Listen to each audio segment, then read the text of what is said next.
Hello friends, સ્વાગત છે તમારું મારા કિચનમાં.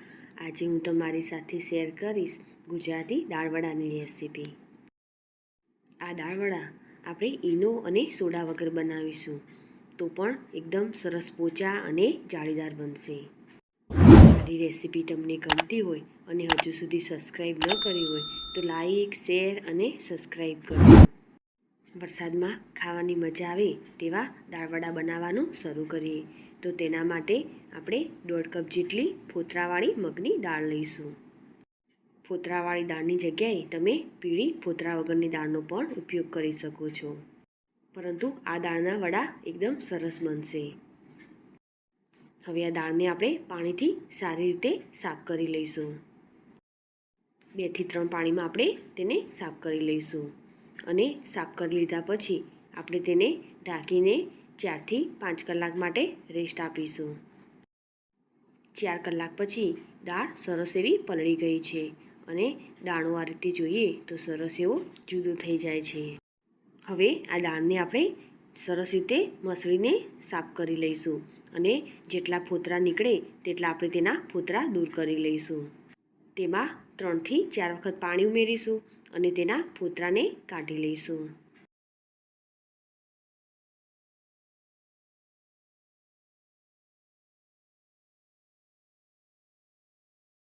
તે જ રીતે આપણે બધા જ ફોતરાને આ રીતે દૂર કરી લીધા છે.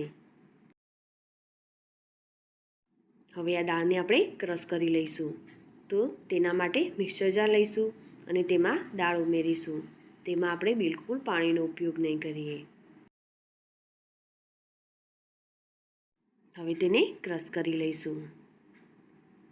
તો ક્રશ થઈ ગયું છે. આ રીતે આપણે તેને કરકરું ક્રશ કરી લઈશું. હવે તેને આપણે અલગ વાસણમાં કાઢી લઈશું. હવે આપણે બીજી દાળને પણ ક્રશ કરીશું.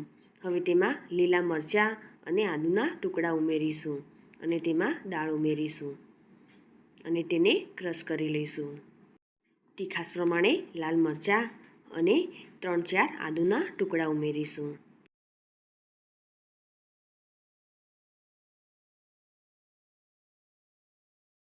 બધી દાળને આપણે ક્રશ કરી લીધી છે.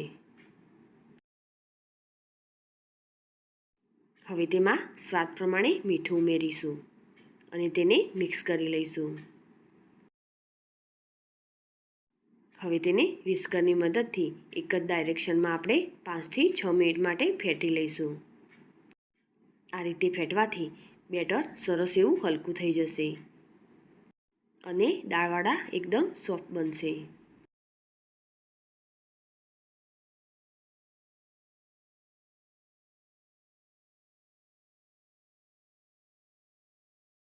બેટર સરસ એવું હલકું થઈ ગયું છે. હવે આપણે તેમાં લીલા ધાણા ઉમેરીશું અને તેને મિક્સ કરી લઈશું.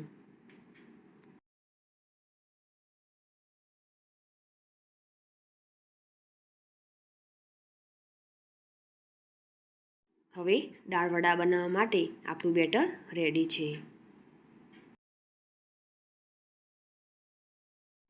હવે કડાઈમાં તેલ ગરમ કરીશું અને તેલ ગરમ થઈ જાય એટલે તેમાં દાળવડા બનાવી લઈશું. જ્યારે વડા બનાવીએ ત્યારે ગેસની ફ્લેમ લો રાખીશું. થોડીવાર પછી આપણે તેની સાઈડ ચેન્જ કરીશું.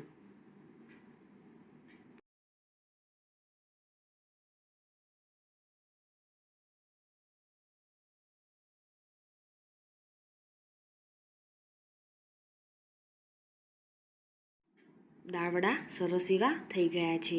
હવે આપણે તેને બહાર કાઢી લઈશું. તે જ રીતે આપણે બીજા દાળવડાને પણ બનાવી લઈશું.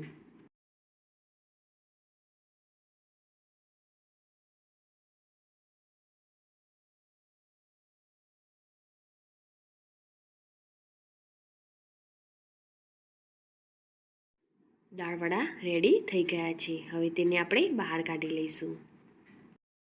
આ દાળવડા બહારથી ક્રિસ્પી અને અંદરથી એકદમ સોફ્ટ જાળીદાર બનશે. હવે તેને આપણે સર્વ કરીશું. આ દાળવડા જોડે ડુંગળી, મરચાં કે ગ્રીન ચટણી પણ એકદમ સરસ લાગશે. આ દાળવડામાં આપણે ઈનો કે સોડાનો ઉપયોગ કર્યો નથી, છતાં પણ આ દાળવડા એકદમ સોફ્ટ અને જાળીદાર બનશે. તો તૈયાર છે ચોમાસામાં ખાવાની મજા આવે તેવા એકદમ ક્રિસ્પી અને અંદરથી સોફ્ટ એવા ગુજરાતી દાળવડા. મારી આ રેસીપી તમને ગમી હોય તો ચોક્કસથી લાઈક કરજો. સાથે જ તમારા ફેમિલી મેમ્બર્સ અને ફ્રેન્ડ્સ જોડે શેર કરજો. અને મારી આ ચેનલને સબસ્ક્રાઈબ કરી બાજુ આપેલ બેલ આઇકોન પ્રેસ કરજો, જેથી નવી રેસીપીના અપડેટ તમને મળતા રહે. ફરી મળીશું આવી અવનવી રેસીપીના સાથે.